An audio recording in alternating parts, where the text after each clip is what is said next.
मुख्यमंत्री अशोक गहलोत आज दिल्ली के दौरे पर हैं। वे एयरपोर्ट से सीधे अहमद पटेल के आवास पर पहुंचे।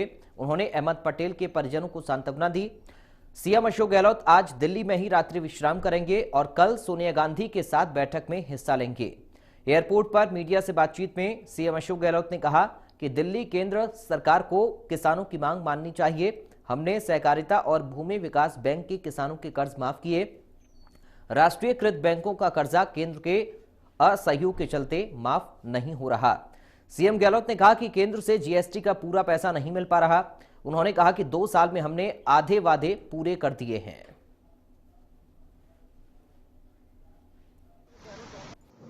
मैंने कहा है कि भाई उनके आशीर्वाद से, उनकी दुआओं से हम लोगों ने 2 साल तक जो शासन किया है, जो वादे किए, उन आधे वादे पूरे हमने किए हैं। जबकि आचार संहिता लागू हुई थी रस्ते में, कोरोना अलग आ गया, तब भी हमने कमी नहीं रखी और कोरोना में बेमिसाल काम हो रहा था। स्वास्थ्य सेवाओं में भी अच्छा बन गया, इंफ्रास्ट्रक्चर बन गया। तो मैं समझता हूँ कुल मिला के बहुत अच्छा मीटिंग होगी तो बताएंगे आपको। कल मीटिंग है, कल बातचीत करेंगे आगे प्लानिंग क्या है। काफ़ी लंबे अरसे बाद मीटिंग हो रही है। तो वीडियो कॉन्फ्रेंसिंग से तो मीटिंग हुई है, पर फिजिकली मीटिंग है। कल हम लोग सब मिलेंगे। तो नेशनल जिस तरीके से राजनीतिक हालात बने हुए, कृषि आंदोलन चल रहा है किसानों का, उसको लेकर किसानों का आंदोलन तो सबको उद्धृत किया हुआ है। राहुल गांधी बराबर बोल रहे हैं उसके ऊपर भी। हम सब लोग आवाज़ उठा रहे हैं। इस सर्दी के अंदर, ठंड के अंदर 22-23 दिन हो गए किसानों को। आप कल्पना कीजिए, मीडिया में रिपोर्ट आ रही है 38 लोग मारे गए हैं। क्या बीतरी होगी उनके ऊपर ठंड के अंदर, सोच सकता कोई आदमी? तो इसका तो अविलंब हल निकलना चाहिए। कल सुप्रीम कोर्ट में जब केस लगा था तो उम्मीद बंदी थी कोई रास्ता निकाल देंगे, तो अभी रास्ता निकला नहीं है। उम्मीद करते हैं कि कोई रास्ता निकले। सर, कांग्रेस पार्टी से केंद्र सरकार पर और प्रधानमंत्री पर लगातार जो अटैक है वो तो किए जा रहे हैं, जो आरोप लगाए जा रहे हैं। लेकिन आज जब प्रधानमंत्री मध्य प्रदेश में किसानों को संबोधित कर रहे थे तो उन्होंने टारगेट किया राजस्थान को, राजस्थान की कांग्रेस सरकार को।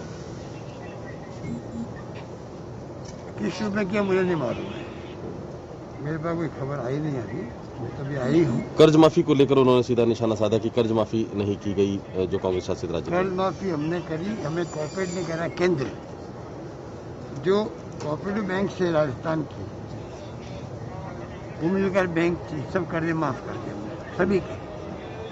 जो राष्ट्रीयकृत बैंक हैं, जो अंडर में आती है भारत सरकार, आरबीआई के, उनके कर्जे किसानों के हैं, वो माफ नहीं कर पा रहे हैं क्योंकि भारत सरकार बातचीत नहीं कर रही है। हमने प्रधानमंत्री को पत्र भी लिखे हैं कि राष्ट्रीयकृत बैंकों को ये निर्देश जाने चाहिए कि जैसे हमने कर्जे माफ किए हैं हमारी बैंकों के, उसी रूप में वो लोग कर्जे माफ करने जा गया है। अभी तो फैसला किया नहीं, तो दोष तो उनके ऊपर जाता है जो कर्जा माफ नहीं कर पा रहे हैं राष्ट्रीयकृत बैंकों वाले। सर, केंद्र से जहाँ मदद है सबको मालूम है, तो आंकड़े वो तो कुछ छिपा नहीं सकता। आज जीएसटी का पैसा नहीं मिला हम लोगों को, तो सबको मालूम है। ये भी यही कहेंगे, इस पर तो कोई असत्य बोल नहीं सकता। आज जीएसटी के पैसे रुक गया राज्यों को। कोविड का मुकाबला कौन कर रहा है? राज्य सरकारें कर रही है और वो पैसा रुका हुआ है, तो तकलीफ तो राज्यों को हो रही है ना। पूरा वित्तीय प्रबंधन गड़बड़ा रहा है, रेवेन्यू ध्वस्त हो गया। नहीं, केंद्र की भी कम हुई, राज्यों की कम हुई। सर सरकार, तो केंद्र के पास तो आरबीआई भी है, अधिकार नोट छापने के, राज्यों के पास क्या है? तो केंद्र को आगे आके राज्यों की क्या माली हालत है देखना चाहिए, इमदाद करनी चाहिए। इनको किसानों की इससे बेवजह जो ये संघर्ष करना पड़ रहा किसानों को, ये नौबत बुलाई क्यों केंद्र ने? अगर वो सबसे बातचीत कर लेते किसान नेताओं से, पार्लियामेंट में डिस्कशन हो जाता ढंग से, ये नौबत ही नहीं आती। कितना पूरा मुल्क नहीं, पूरी दुनिया के मुल्कों के अंदर इस आंदोलन को लेकर के जो प्रदर्शन हो रहे हैं, रैली हो रही है, वो हम सबके लिए चिंता का विषय बना।